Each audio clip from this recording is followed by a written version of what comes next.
I've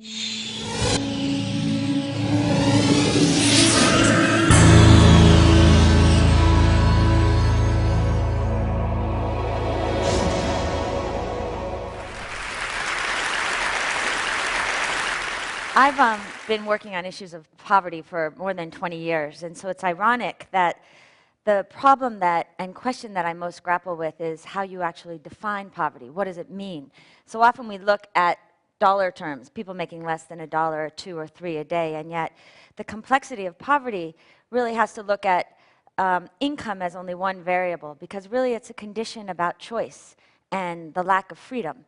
And I had an experience that really deepened and elucidated for me the understanding that I have. It was in Kenya, and I want to share it with you.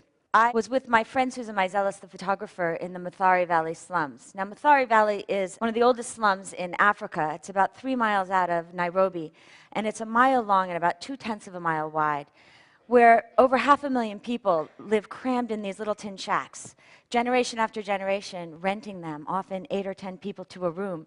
And it's known for prostitution, violence, drugs, a hard place to grow up. And when we were walking through the narrow alleys, it was literally impossible not to step in the raw sewage and the garbage alongside the little homes. But at the same time, it was also impossible not to see the human vitality, the aspiration and the ambition of the people who live there, women washing their babies, washing their clothes, hanging them out to dry. I met this woman, Mama Rose, who has rented that little tin shack for 32 years, where she lives with her 7 children. 4 sleep in 1 twin bed, and 3 sleep on the mud and linoleum floor. And she keeps them all in school by selling water from that kiosk and from selling soap and bread from the little store inside. It was also the day after the inauguration, and I was reminded how Mathare is still connected to the globe. And I would see kids on the street corners, and they'd say, "Obama, he's our brother." And I'd say, "Well, Obama's my brother, so that makes you my brother too." And they would look quizzically and then be like, "High five." You know?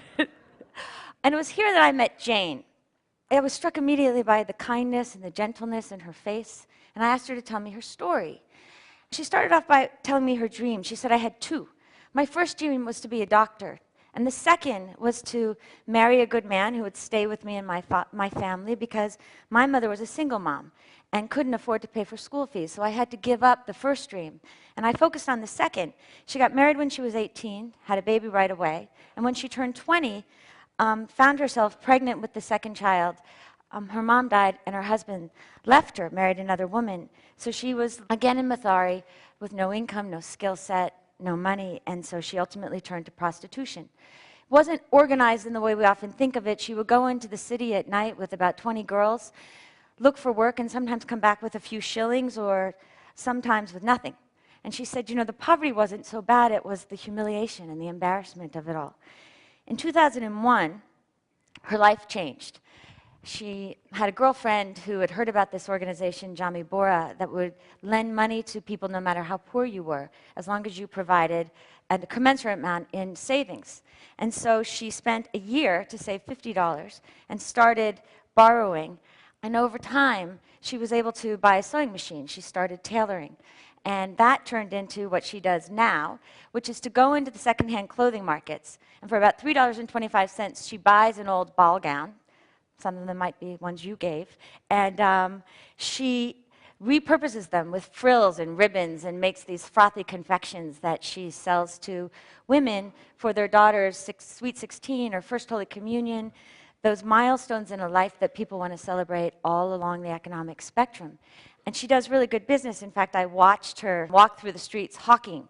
And before you knew it, there was a crowd of women around her buying these dresses. And I reflected as I was watching her sell the dresses and also the jewelry that she makes, that now Jane makes more than $4 a day. And by many definitions, she is no longer poor. But she still lives in Mathare Valley. And so she can't move out. She lives with all of that insecurity. And in fact, in January during the ethnic riots, she was chased from her home and had to find a new shack in which she would live. Jamii Bora understands that, and understands that when we're talking about poverty, we've got to look at people all along the economic spectrum. And so with Patient Capital from Acumen and other organizations, loans and investments that will go the long term with them, they built a low-cost housing development about an hour outside Nairobi Central. And they designed it from the perspective of customers like Jane herself, insisting on responsibility and accountability. So she has to give 10% of the mortgage, of the total value, or about $400 in savings. And then they match her mortgage to what she paid in rent for her little shanty. And in the next couple of weeks, she's going to be among the first 200 families to move into this development. And when I asked her if she feared anything, or whether she would miss anything from Mathari, she said, "What would I fear that I haven't confronted already? I'm HIV positive. I've dealt with it all." And she said, "And what would I miss? Do you think I will miss the violence or the drugs, the lack of privacy? Do you think I'll miss not knowing if my children are going to come home at the end of the day?"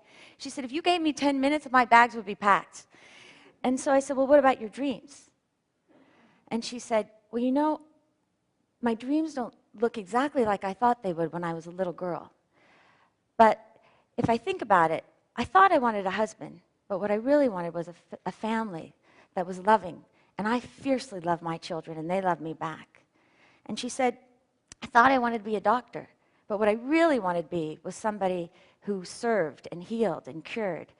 And so I feel so blessed with everything that I have, that 2 days a week I go and I counsel HIV patients. And I say, look at me. You are not dead. You are still alive.